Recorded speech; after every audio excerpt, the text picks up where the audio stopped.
Sinagot na po ng Philippine Coast Guard kung kompleto pa ba ang mga boya ng Pilipinas na inilagay sa West Philippine Sea. Binanggit yan kasabay ng pag-arangkada ng pagsasanay nila kasama ng Japan at Amerika. At nakatutok si Ian Cruz.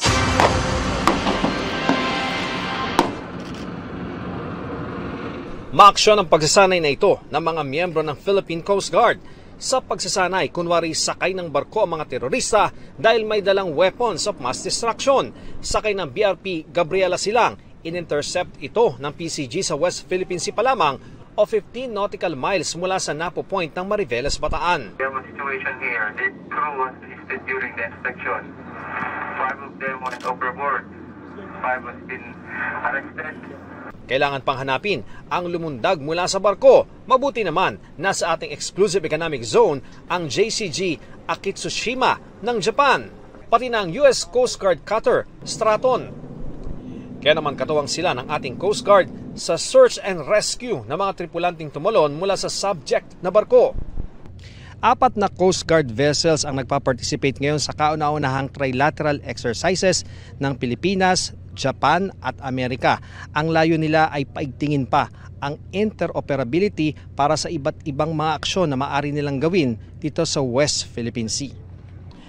Paglilinaw ng ating Coast Guard, walang bansang pinatutungkulan ang 7 araw na kaagapay trilateral exercises.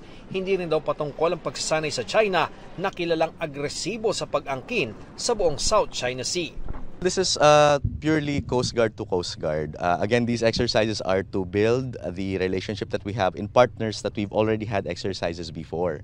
Maliban sa dalawang malaking floating asset na idineploy ng Philippine Coast Guard para nga sa trilateral exercise na ito, nag-deploy pa sila ng isang security vessel. Ang magiging function yan kapag may papasok dito sa engagement area ng 3 bansa, sila ang magtataboy sa mga ito.